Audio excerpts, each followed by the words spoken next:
Vamos meditar então na palavra do Senhor, lá em Lucas 24, eu fixei aí o texto, Lucas 24, de 13 a 35, e vamos caminhar juntos aqui na presença de Deus. Amém? Vamos fazer uma breve oração. Senhor, meu Deus, meu Pai, nós estamos aqui reunidos em Teu nome para fazer a Tua vontade, Senhor, para pregar a Tua palavra. Esperamos que tudo concorra para ser uma bênção na presença do Senhor. Oro pedindo isso, rogando ao Senhor, no nome de Jesus. Amém. Amém, irmãos? Então vamos lá. Alguns estão dizendo que está normal, outros estão dizendo que está ruim. Vamos seguir, né? O que eu posso fazer é orar e confiar em Deus, né? E confiar que tudo vai dar certo em nome de Jesus. Amém? Lucas 24, de 13 a 35, nos diz o texto da palavra assim. Naquele mesmo dia, 2 deles estavam de caminho para uma aldeia chamada Emaús, diante de Jerusalém, 60 estádios, em torno de 12 quilômetros. Embora alguns manuscritos falam de 160 estádios, ou seja, em torno de 30 quilômetros. Iam conversando a respeito de todas as coisas sucedidas. Aconteceu que enquanto conversavam, discutiam, o próprio Jesus se aproximou e ia com eles. Os seus olhos, porém, estavam como impedidos de o reconhecer. Então lhes perguntou Jesus: que é que isso vos preocupa? E de que ides tratando à medida que caminhais? E eles pararam entristecidos. Um, porém, chamado Cleopas, respondeu dizendo: és o único, porventura, que, tendo estado em Jerusalém, ignoras as ocorrências destes últimos dias? E ele lhes perguntou: quais? E explicaram: o que aconteceu a Jesus, o Nazareno, que era varão profeta, poderoso em obras e palavras diante de Deus e de todo o povo. E como que os principais sacerdotes e nossas autoridades o entregaram para ser condenado à morte e o crucificaram. Ora, nós esperávamos que fosse ele quem havia de redimir Israel. Mas depois de tudo isso, já este o terceiro dia, desde que as coisas sucederam. É verdade também que algumas mulheres das que conosco estavam nos surpreenderam, tendo ido de madrugada ao túmulo e não achando o corpo de Jesus, voltaram dizendo terem tido uma visão de anjos, os quais afirmam que ele vive. De fato, alguns dos nossos foram ao sepulcro e verificaram a exatidão do que disseram as mulheres, mas não o viram. Então lhes disse Jesus: ó nécios e tardos de coração, para crer tudo o que os profetas disseram.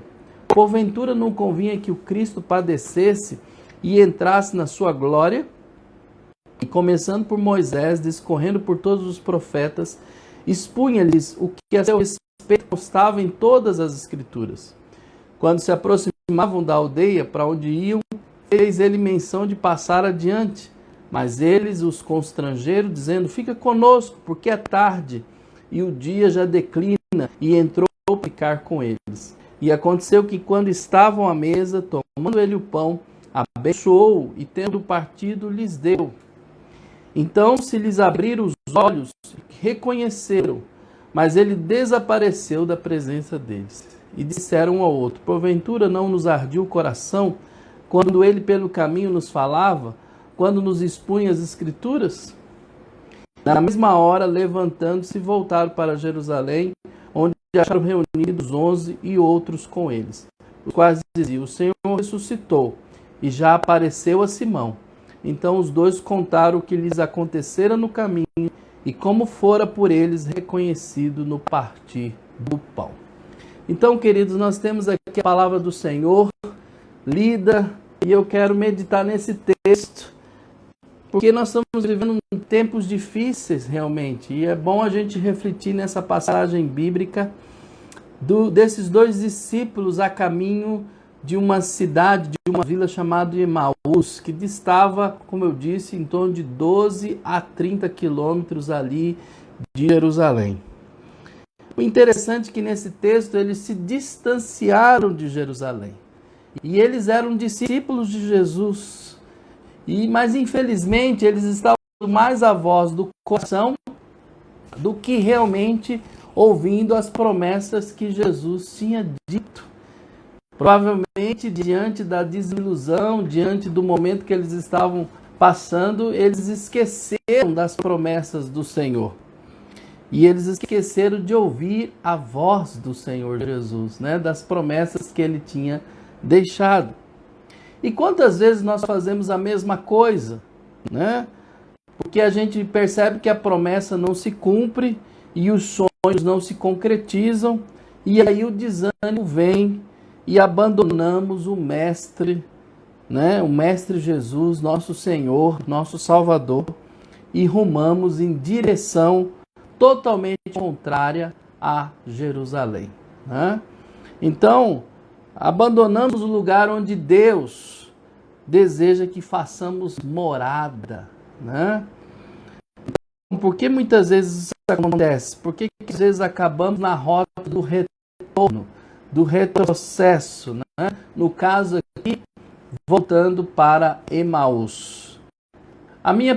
O meu tema dessa noite é isso: quando dá vontade de voltar atrás, quando dá vontade de retroceder. O que fazer, né? Diante dessa vontade de desistir e de retroceder, né? É interessante que a palavra Emaús significa riacho quente, fontes de águas termais.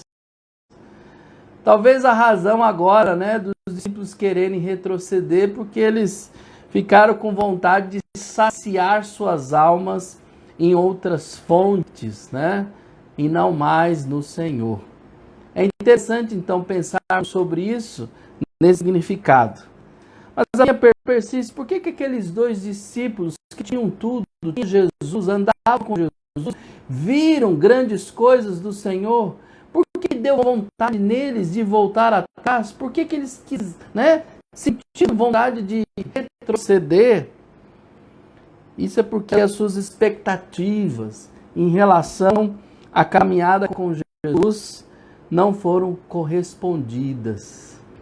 Tem gente que segue Jesus para Jesus satisfazer os seus caprichos, satisfazer as suas vontades, né? Satisfazer os seus desejos. E quando isso não acontece, vem a frustração, vem o desânimo, vem a vontade de desistir, vem a vontade de retroceder. Também percebo que talvez esses dois discípulos estavam com vontade de retroceder porque teriam que encarar as provocações, né, daqueles que desencorajaram a seguir Jesus anos atrás. Tem o fato disso, né? Eles não quiseram, então, seguir adiante com Jesus ou ficar em Jerusalém porque estavam com medo das provocações daqueles que sempre disseram para eles não seguirem o Senhor. Que pena, né? Que pena que muitos podem pensar assim. Então eles estavam desiludidos, né? A palavra que expressa o sentimento deles é desilusão.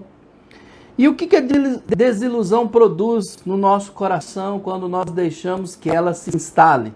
Primeiro, aversão à comunidade, aversão à comunidade cristã. Então eles começaram a sentir: nós vamos seguir nosso caminho, nós vamos voltar, nós não queremos mais esse caminho. E não é porque nós estamos em isolamento que nós perdemos o nosso espírito comunitário, né? Mas tem muita gente que pensa assim: agora que pintou essa situação, eu não quero nem saber mais de igreja, eu não quero saber de mais nada de Deus, eu não quero saber mais de palavra, eu não quero saber de mais coisíssima nenhuma.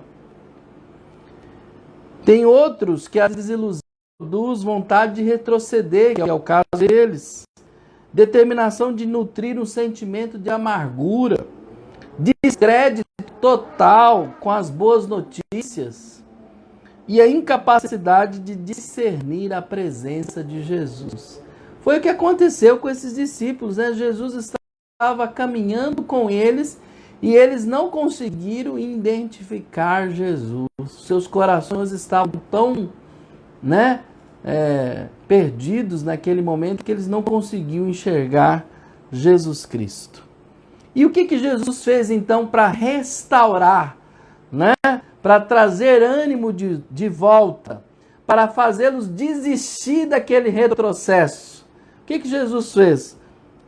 Foi até eles. Jesus foi até eles. Aqui diz o texto: e aconteceu que enquanto conversava, discutia, o próprio Jesus se aproximou e ia com eles. Verso 15. Que bom que Jesus tem misericórdia de nós e vem até nós, Vem até nós para nos trazer realmente de volta para o Senhor. Segundo, buscando ouvi-los. Jesus tem um bom ouvido. Eu queria que os irmãos lembrassem disso, que nossas orações, mais do que nunca, nesse momento que nós estamos vivendo, estão sendo ouvidas por Jesus.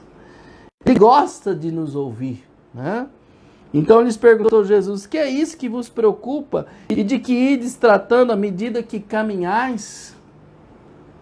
E eles pararam entristecidos, mas Jesus estava ali atento, ouvindo-os. Segundo, querendo ali propor o resgate da palavra de Deus. Você vê que Jesus, enquanto estava caminhando com eles, falou a respeito da palavra, chamando-os até de nécios e tardos, porque eles não estavam entendendo o que estava acontecendo com toda aquela situação. Mas Jesus resgata na palavra e começa lá dos profetas, a expor lá de Moisés, escorrendo por todos os profetas, expondo-lhes a respeito dele mesmo. Como é interessante isso, como é interessante essa narrativa aqui, contando isso a respeito do resgate da palavra naqueles corações que estavam tão aflitos naquele momento, tão desiludidos e retrocedendo em suas vidas. Então, o que é a presença de Jesus ressurreto?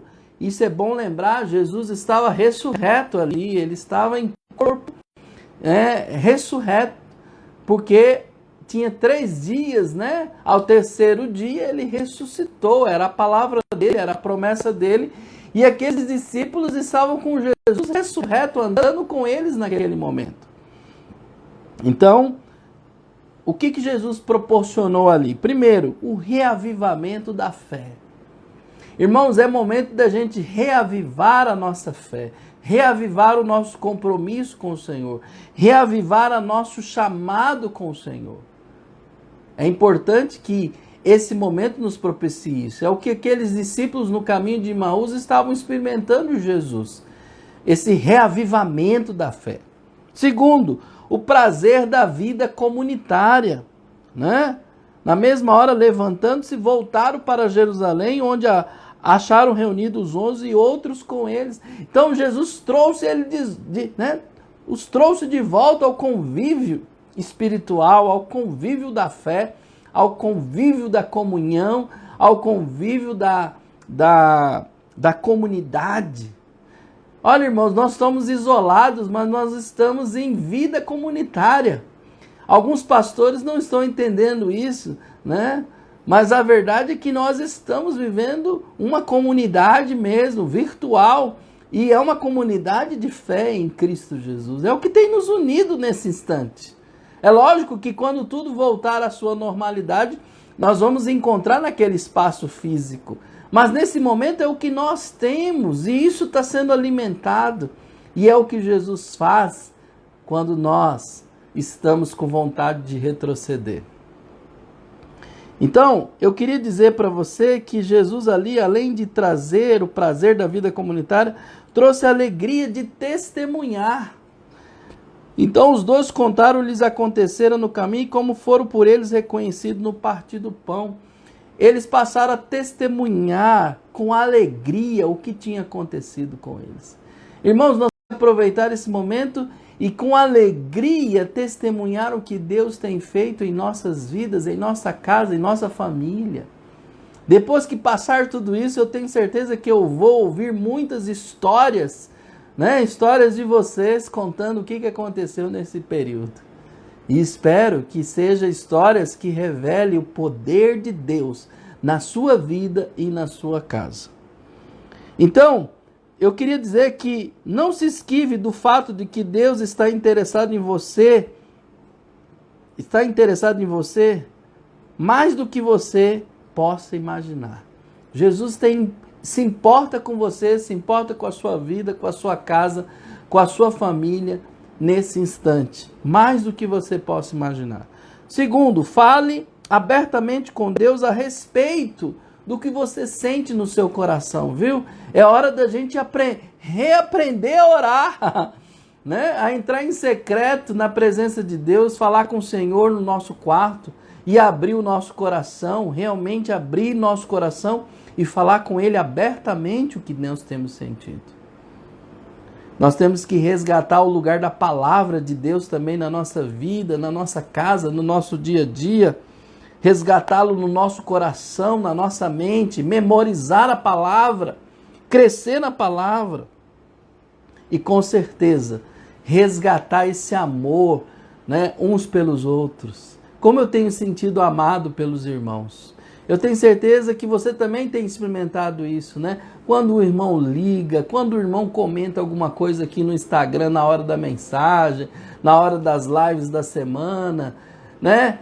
Eu tenho certeza que nosso Ministério de Adoração se sentiu amado quando viu a repercussão do vídeo que eles fizeram.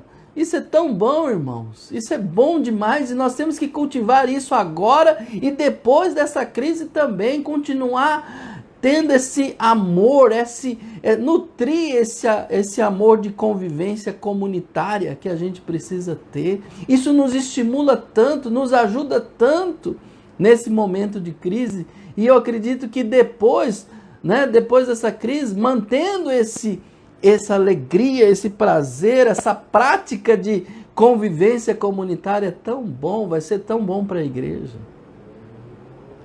Então eu queria deixar algumas lições para nós. A primeira lição é o seguinte: a esperança, ela quando abalada, ela também sofre muito e gera o retrocesso. Então, irmãos, Jesus quando disse que nós temos que manter a fé, a esperança e o amor, né? Ele falou que essas três coisas são muito importantes e que o amor repercutirá na eternidade ainda, ela permanecerá na eternidade. Mas ele está falando que a fé, a esperança e o amor deve ser algo que devemos nutrir sempre. Porque uma coisa é certa, quando a esperança é abalada, nós passamos a sentir essas coisas. Então, nós não podemos esquecer disso. E eu queria dizer a você que é exatamente nos momentos de crise que nós temos dificuldade de enxergar Jesus ao nosso lado. Então, por quê? Porque nós vamos perdendo a esperança. E somente com a esperança nós podemos enxergar Jesus caminhando com a gente e ao nosso lado. É por isso que aqueles discípulos não estavam enxergando Jesus, não estavam conseguindo entender Jesus ao seu lado, porque eles tinham perdido, eles estavam perdidos na esperança, eles tinham perdido a esperança. Então, a gente não pode perder a esperança. A gente tem que fortalecer a esperança. E a esperança é fortalecida pela palavra, pelas promessas de Deus. Precisamos crer que Jesus está e estará sempre caminhando ao nosso lado, mesmo que nós não tenhamos a menor noção da sua presença. Ou seja, pela fé. Fé e esperança são duas coisas que andam juntas nesse processo. E é justamente porque eles perderam a esperança, eles perderam a chama no coração, e aí eles começaram a esfriar. E aí que houve o retrocesso espiritual, porque eles perderam, eles abriram mão dessas duas grandes virtudes na caminhada cristã, a fé e a esperança. Então não perca a fé e a esperança. Segunda lição: Quando não administramos bem o passado, o vigor fica adoecido. Vocês percebem comigo que eles não estavam conseguindo lidar com aquilo que tinha acontecido, né? Que é a crucificação de Cristo. Eles não estavam assimilando bem, administrando bem isso dentro deles. Tem gente que quando não administra bem o passado na sua vida, ele não consegue caminhar bem na vida. Então, queridos, esses discípulos estavam remoendo ali dentro deles um passado que tinha acontecido, mas por quê? Por falta de conhecimento, por falta de entendimento, por ter perdido a fé e a esperança. Eles não estavam conseguindo administrar bem esse passado e estavam adoecendo espiritualmente. Irmãos, nosso passado passou. Jesus nos limpou, Jesus nos perdoou, Jesus nos lavou, Jesus nos purificou e Jesus nos deu uma nova vida. E é por isso que a gente tem que caminhar firme na fé, na certeza de que tudo que Ele fez no passado é para hoje, é para amanhã, é para o nosso futuro. E aqueles discípulos não estavam entendendo isso, né? E aí por isso que eu entro com Isaías 43, 18 a 19 e falo: esqueçam o que se foi, não vivam no passado. Vejam, estou fazendo uma coisa nova, ela já está surgindo. Vocês não a reconhecem? Então Deus está fazendo uma coisa nova. Deus está fazendo uma coisa nova nesse momento. Terceira lição: a emoção fragilizada traz cegueira espiritual. Como eles iam conversando, discutindo, né? Jesus se aproximou e eles não conseguiam enxergar Jesus, não conseguiram reconhecê-lo.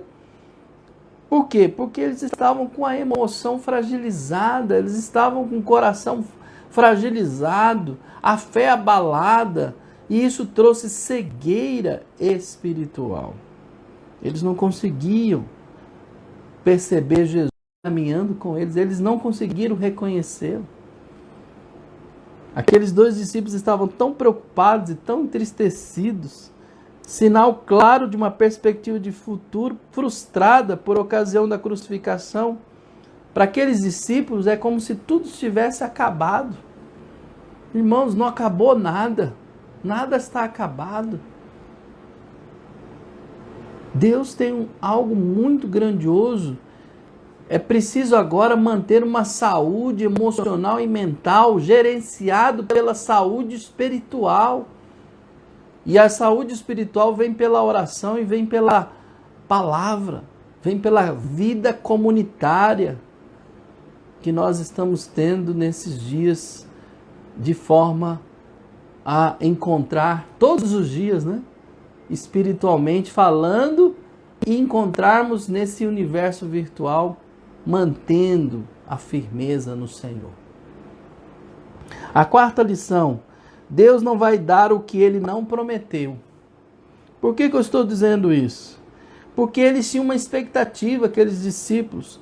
Eles dizem assim: e nós esperávamos que era Ele que ia trazer a redenção em Israel, e hoje é o terceiro dia desde que tudo isso aconteceu.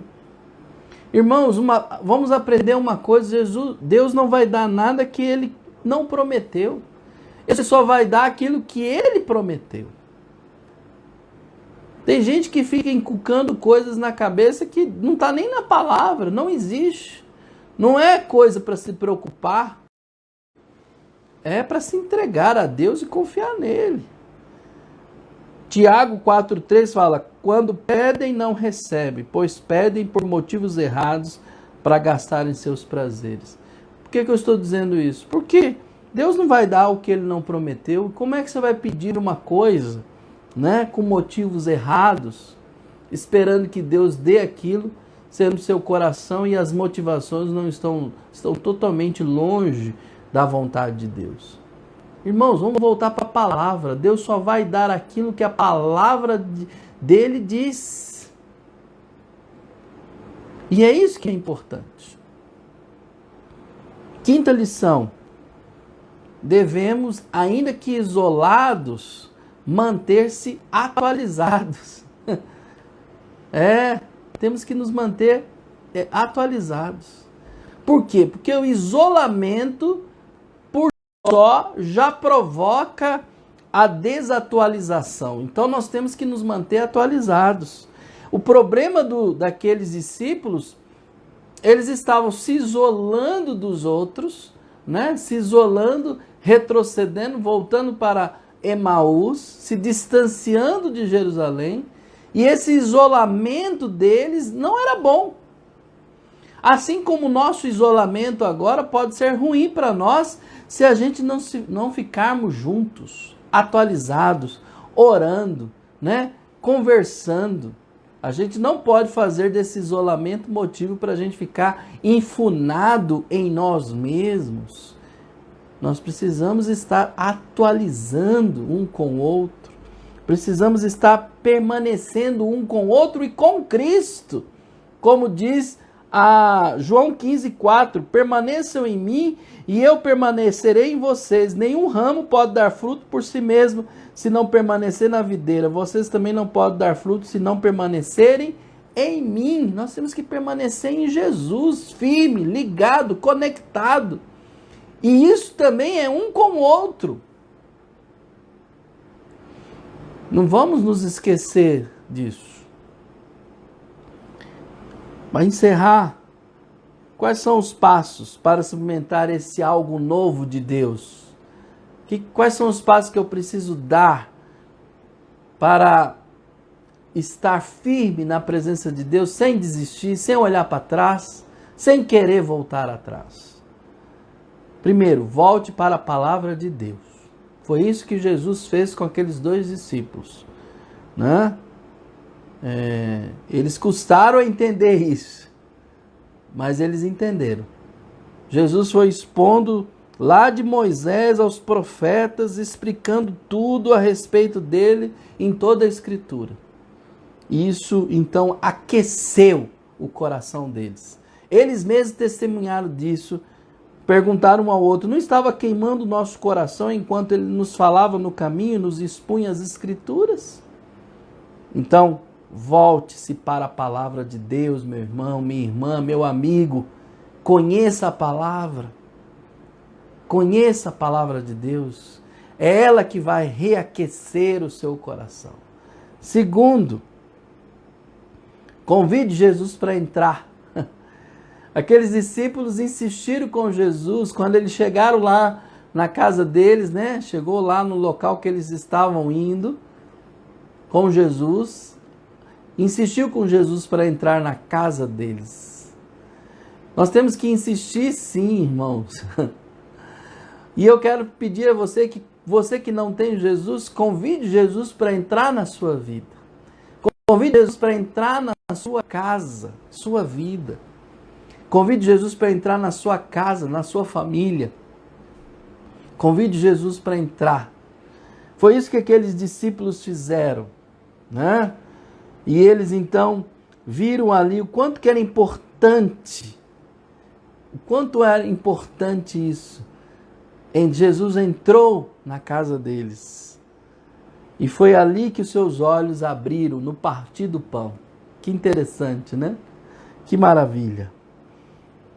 Eles estavam ali andando pelo caminho, tão entristecidos, tão desanimados, tão desiludidos.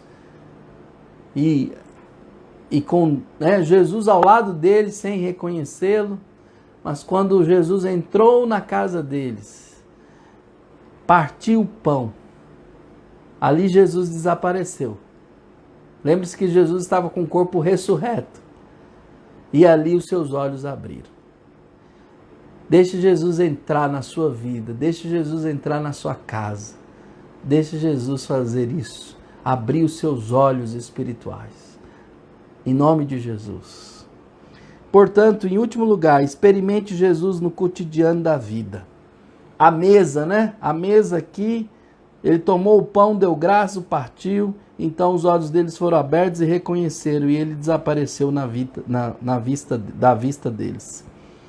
Irmãos, A boa notícia aqui, irmãos, é que a presença de Jesus pode reaquecer o nosso coração. E a gente tem que experimentar Jesus no cotidiano. Experimente Jesus nesses dias tão difíceis. Experimente entregar tudo nas mãos dele. Experimente, falar abertamente com o seu coração a ele. Experimente ter esse testemunho do Senhor no seu dia a dia. Porque, como disse o pastor que pregou na quinta-feira para nós, o pastor Luiz Fernando, nós não estamos iguais todos os dias. Mas Jesus está conosco. Olha a promessa de Jesus, Mateus 18, 20. Pois onde se reunirem 2 ou 3 em meu nome, ali eu estou no meio deles. Amém? Reúna a sua casa, a sua família. E celebre o Senhor Jesus.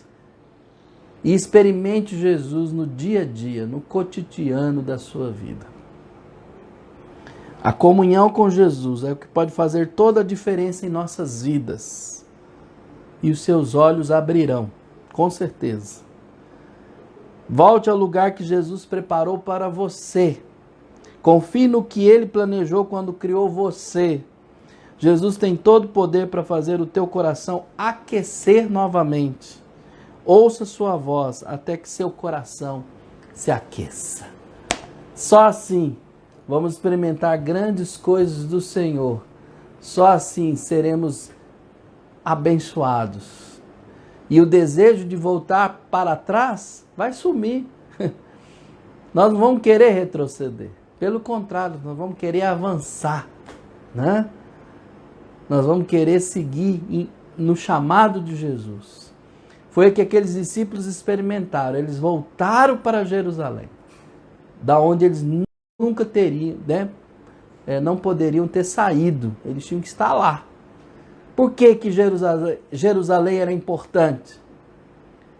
Porque a promessa de Jesus na ascensão dele foi que os discípulos voltassem para Jerusalém, esperassem em Jerusalém até a descida do Espírito Santo.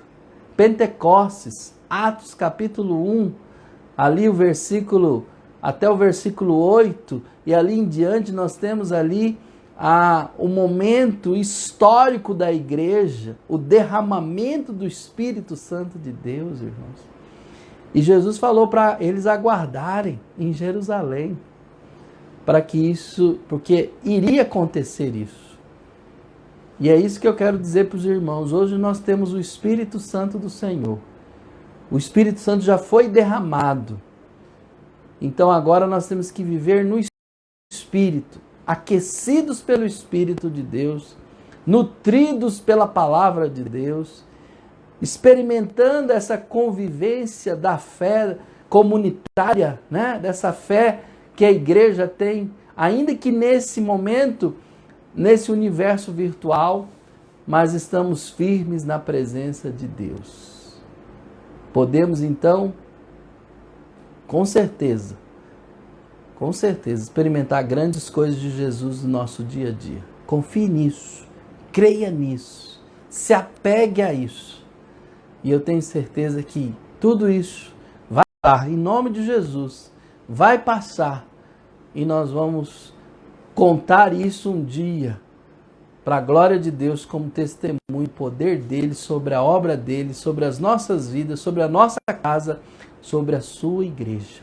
Amém? Muito obrigado pela paciência hoje, de manter firme aí. Temos mais de 109, pelo menos aqui consta, aqui, sem contar quando é famílias, pessoas conosco nesse culto online, nesse momento. Muito obrigado. Vamos fazer uma oração final. Quero abençoar a sua vida, quero abençoar você. Coloca a sua mão no coração. Eu sei que isso é um símbolo. Eu não sou místico em nada, vocês sabem. Mas como nós estamos tão longe um do outro, eu quero fazer disso um símbolo para nós, para pedir que Deus aqueça nosso coração, para que Deus renove nossas vidas na presença do bom Deus. Senhor meu Deus, nós oramos nesse instante abençoando a sua igreja, que embora reunidos virtualmente, estamos aqui interagindo e ouvindo e aplicando a tua palavra, Senhor, aos nossos corações. Muito obrigado pela misericórdia do Senhor em usar a minha vida, a vida de Fagner, a usar os nossos irmãos que estão empenhados nesses dias tão difíceis, e encontramos nas canções, nas músicas, encontramos nas lives, encontramos na ministração da tua palavra, uma maneira, ó Deus, de nos reunirmos em torno daquilo que a espada do Senhor, que é a tua palavra, nos diz, nos direciona nessa guerra que nós estamos. E é por isso, Deus, que nós oramos nesse instante, pedindo que o Senhor renove, fortaleça nossas vidas, nossos corações, sempre na tua presença. Oro por todos aqui nesse instante, pedindo que o Senhor esteja visitando cada lar, cada vida, cada família, cada coração, para que a fé e a esperança sejam renovados em nossos corações e nossas mentes, para que a gente fique firme na tua dependência, na tua força, para que possamos, ó Deus, fazer tudo que te agrada nesses dias, sem nunca duvidar do teu amor e do teu cuidado, e sem desejar querer voltar atrás. Pelo contrário, manter-se firme na tua presença e fortalecidos pelo teu poder. Oramos e abençoamos cada vida nesse instante, cada lar, cada um que está conosco nesse instante, em nome de Jesus. Abençoe, Pai, a tua igreja, o teu povo. Abençoe as igrejas, os pastores. Abençoe cada vida, em nome de Jesus. E que o amor do nosso Deus, nosso Pai, a graça bendita do nosso Senhor e Salvador, Jesus Cristo, a unção, o poder e a consolação do Espírito Santo do Senhor seja derramado de forma profunda, de forma encharcante, poderosa sobre o teu povo, sobre cada um que aqui, cada família, cada lar, sobre toda a tua igreja, sobre todo o teu povo, espalhado sobre a terra, hoje e sempre. Amém e amém. Amém, irmãos? Nessa semana, continuamos nossas lives às 9h30, às 13h30 e às 20 horas. Tá bom? Só no domingo que a gente muda esses horários, vocês já notaram. No domingo é às 10 horas e às 19 horas. Mas na semana temos esses 3 horários diferentes. E na quinta-feira é a nossa Quinta com Deus. Não esqueça disso. E eu vou fazer um estudo bíblico. E eu queria que você estivesse acompanhando esse estudo bíblico com a Bíblia na mão, com caderno e caneta. Principalmente você que ainda não entendeu a respeito da volta do Senhor Jesus. Eu quero fazer esse estudo online sobre a respeito desse assunto. Nós vamos usar a carta do apóstolo Paulo a Tessalônica, né, aos Tessalonicenses, para a gente meditar sobre a volta do Senhor Jesus. E a você que tem dúvida, vai poder lançar pergunta aí na live durante o estudo, e a gente vai interagindo. 1 hora de estudo nessa carta aos Tessalonicenses a respeito da volta do Senhor Jesus. Quinta-feira, Quinta com Deus, às 20 horas. Primeiro é o nosso irmão Fagner, né? Já ia chamar pastor Fagner. Ele vai estar ministrando louvor, e em seguida o pastor sou eu ministrando o estudo. Amém? Um Abacuque para todo mundo, para todos vocês. Deus abençoe em nome de Jesus. Tchau, tchau.